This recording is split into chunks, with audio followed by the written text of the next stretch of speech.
औरंगजेब ने छत्रपति संभाजी महाराज को 40 दिन की दर्दनाक मौत दी। लेकिन ये सब देखने के बाद क्या मराठा साम्राज्य खत्म हो गया? संभाजी महाराज की चिता की राख अभी ठंडी भी नहीं हुई थी कि औरंगजेब ने संभाजी महाराज की रानी यशोबाई और उनके बेटे शाहू महाराज को कैद करने के लिए जुल्फिकार खान को एक विशाल सेना के साथ भेज दिया। मुगल सेना ने रायगढ़ को चारों तरफ से घेर लिया। रसद काट दी गई, जिससे भूख के कारण मराठा सेना कमजोर पड़ने लगी।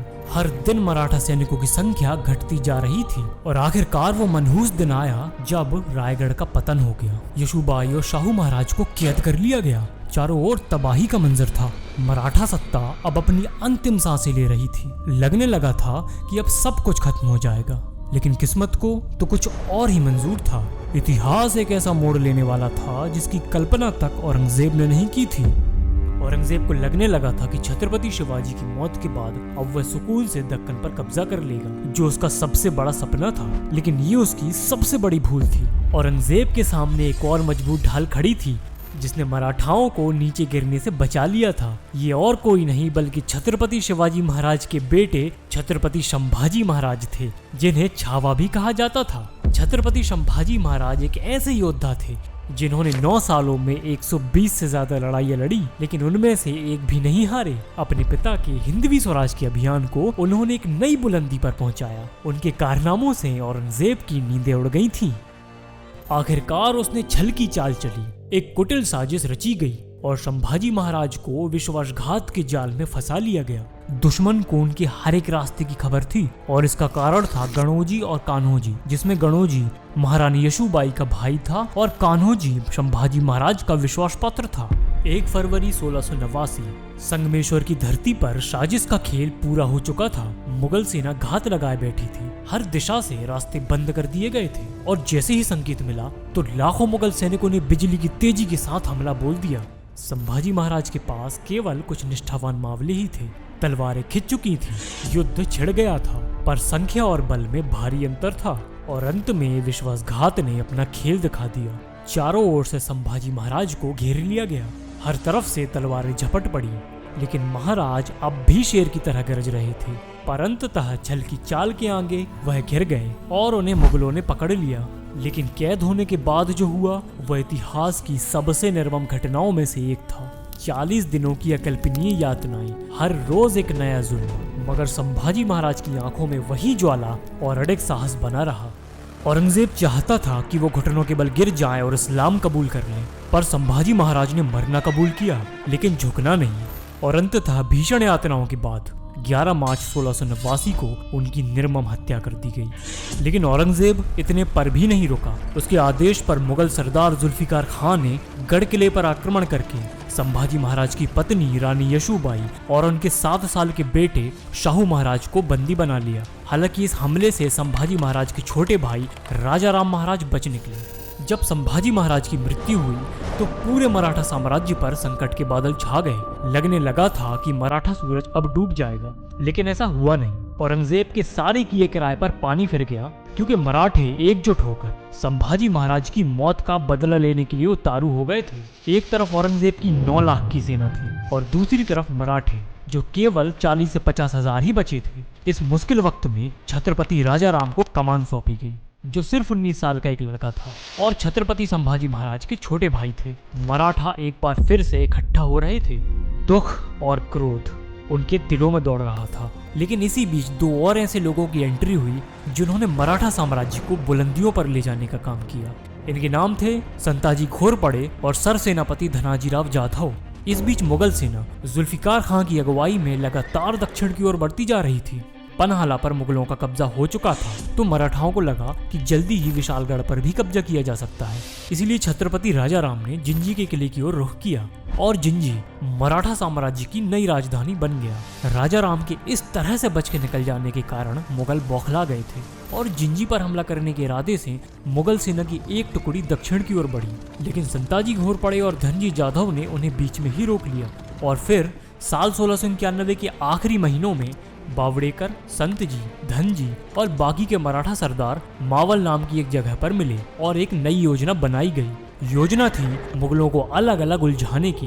वो छापामार योजना अपनाकर मुगल टुकड़ियों पर अचानक से हमला करते और गायब हो जाते। इससे हुआ ये कि जुल्फिकार खान का अभियान कमजोर होता चला गया, क्योंकि उसे टाइम पर मदद भी मराठाओं ने नहीं पहुंचने दी। मराठों के दूसरे वफादार सिपाही धनजी जाधव के पास 40,000 की सेना थी।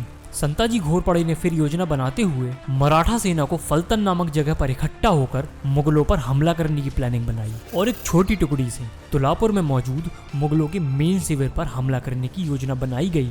इनका प्लान था कि अगर मौका मिला तो सेना औरंगजेब पर भी हमला करेगी और उसे मार देगी। हालांकि ये हो नहीं पाता है।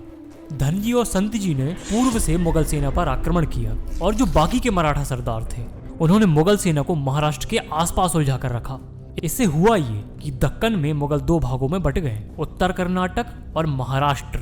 और फिर मराठों ने सूरत से दक्षिण जाने वाले रास्ते को भी रोक दिया, जहां से मुगलों की रसद जाया करती थी। इधर औरंगजेब इतना परेशान हुआ कि उसने अपने ही सेनापति जुल्फिकार खान को एक अल्टीमेटम भेजा और कहा कि या तो जिंजी के किले को हथिया लो या तो अपने पद से हाथ धो बैठो।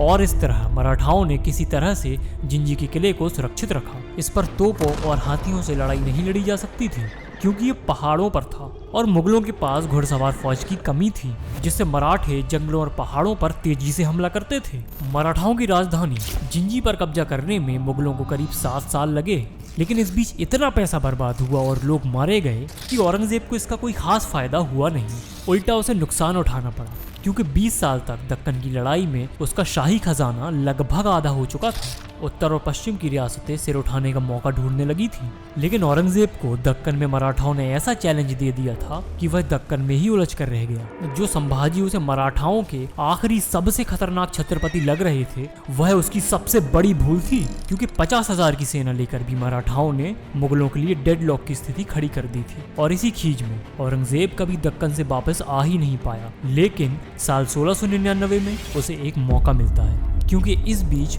मराठाओं में दरार पड़ जाती है। दरअसल जब मुगल कमजोर होने लगे तो 2 मराठा धनजी जाधव और संताजी घोरपड़े आपस में लड़ पड़े और इन दोनों की लड़ाई में संताजी की मृत्यु हो जाती है। उस वक्त तक मुगल सेना वापस लौटने का मन बना चुकी थी, लेकिन जब औरंगजेब ने ये मौका देखा तो उसने एक बार फिर से दक्कन में अपनी पूरी ताकत झोंक दी। छत्रपति राजाराम ने भी तब तक सत्ता की बागडोर अच्छी तरह से संभाल रखी थी।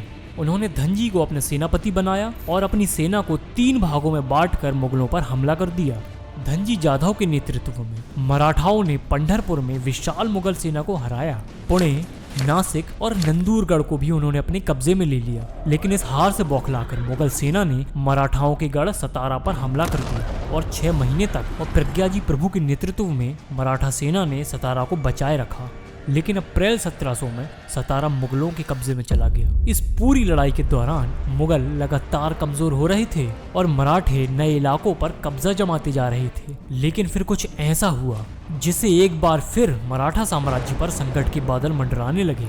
साल 1700 में एक बीमारी के चलते छत्रपति राजाराम महाराज की मृत्यु हो जाती है और उनका बेटा शिवाजी द्वितीय महज 4 साल का था। और इसीलिए एक बड़ा सवाल यह खड़ा हुआ कि मराठा साम्राज्य की बागडोर अब संभालेगा कौन। और इस नाजुक समय में जब मुगल लगातार हमलावर बने हुए थे, तो उस समय किसी काबिल राजा की अनुपस्थिति में मराठा साम्राज्य के बिखर जाने का डर था। स्थिति को देखते हुए उस समय राजमाता ताराबाई ने मराठा सत्ता को संभालने का काम किया। ताराबाई ने न केवल मराठों को संगठित रखा, बल्कि गुरिल्ला युद्ध नीति को भी एक नई ऊंचाई दी।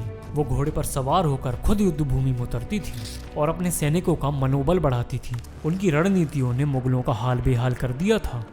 और फिर साल आता है सन 1705 और औरंगजेब अब 86 साल का हो गया था। मुगल साम्राज्य का बादशाह अपनी राजधानी को छोड़कर दक्कन जीतने आया था।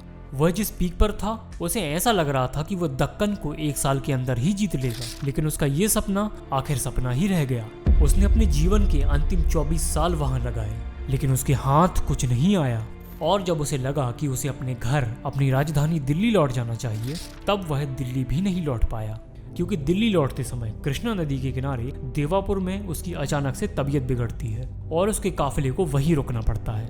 औरंगजेब यहाँ 6 महीने तक अपनी तबीयत से लड़ता है और जब उसकी तबीयत थोड़ी सही होती है तो वह दोबारा सफर शुरू करता है। लेकिन इस बार उसके पास इतनी भी ताकत नहीं थी कि वह घोड़े पर आगे बढ़ पाए, इसीलिए वो पालकी में अपने आगे के सफर को तय करता है। पालकी में भी वह बीमार ही पड़ा रहता है, लेकिन अपने अंतिम समय में भी वो यही सोचता है कि अगर किसी को पता चल गया कि मैं मरने वाला हूँ तो हो सकता है कि साम्राज्य के लिए मेरे बेटे ही आपस में लड़ पड़े। इसीलिए वो यह सुनिश्चित करता है कि लोगों को यही पता रहे कि मैं स्वस्थ हूँ और जीवित हूँ। और इन्हीं आखिरी दिनों में औरंगजेब अपने बेटे आजम खां को एक खत लिखता है। औरंगजेब लिखता है, मैं अकेला आया था और एक अजनबी की तरह ही इस दुनिया से चला जाऊंगा। मैं नहीं जानता कि मैं कौन हूँ और मैं क्या कर रहा था। राज करने के दौरान मैंने जो कुछ भी किया उसने बस दुख और निराशा ही छोड़ी है। मैंने जो कुछ भी किया अल्लाह मुझ पर रहम करे। मैं एक बादशाह के तौर पर नाकाम हो गया। मेरा इतना कीमती जीवन किसी काम नहीं आया। अल्लाह चारों ओर मौजूद है, लेकिन मैं इतना बदनसीब हूँ कि जब उनसे मिलने की घड़ी आ पहुंची है तब उनकी मौजूदगी भी महसूस नहीं कर पा रहा। शायद मेरे गुनाह ऐसे नहीं जिन्हें माफ किया जा सके। औरंगजेब का चेहरा सफेद पड़ चुका था और वह अपने आप में ही कुछ न कुछ बड़बड़ाते रहता था। और 3 मार्च 1707 को वह मर गया और उसके शरीर को दिल्ली भी नहीं ले जाया जा सका। उसके मृत शरीर को उसके बेटे आजम और उसकी बेटी जीनत-उन-नीस शाह ने महाराष्ट्र के औरंगाबाद में स्थित खुलदाबाद ले गए। आज औरंगाबाद को संभाजी नगर कहा जाता है। उसने मरने से पहले यह घोषणा कर दी थी कि मेरी मौत के बाद मेरी मौत का दिखावा नहीं होना चाहिए, ना कोई समारोह होना चाहिए और ना ही किसी प्रकार का संगीत बजना चाहिए और ना ही मेरे नाम की कोई पक्की इमारत खड़ी की जानी चाहिए। हाँ, पर एक छोटा सा चबूतरा बनाया जा सकता है। औरंगजेब बोलता है कि मैं इस काबिल भी नहीं कि मुझे छाव भी मिले। दफन करते समय मेरे चेहरे को न ढका जाए जिससे मैं खुले चेहरे से अल्लाह का सामना कर सकूं। उसकी कब्र उसी दक्कन में खुदती है जिसको जीतने का सपना लेकर वह दिल्ली से चला था। छत्रपति संभाजी महाराज ने औरंगजेब से कहा था कि यदि मैं मरा तो हर घर एक नया शिवाजी एक संभाजी जन्म लेगा, लेकिन यदि तू मरा तो तेरे साथ खत्म होगी तेरी ये मुगल सत्ता। और हुआ भी वैसा ही। औरंगजेब की मौत के बाद मुगल साम्राज्य धीरे धीरे कमजोर पड़ने लगा और मराठा शक्ति पेशवाओं के नियंत्रण में और बढ़ती गई। मुगल एक के बाद एक अपने प्रदेश गंवाते गए और अंत में जो पूरे भारत पर शासन करता था वही मुगल साम्राज्य केवल दिल्ली तक ही सीमित होकर रह गया।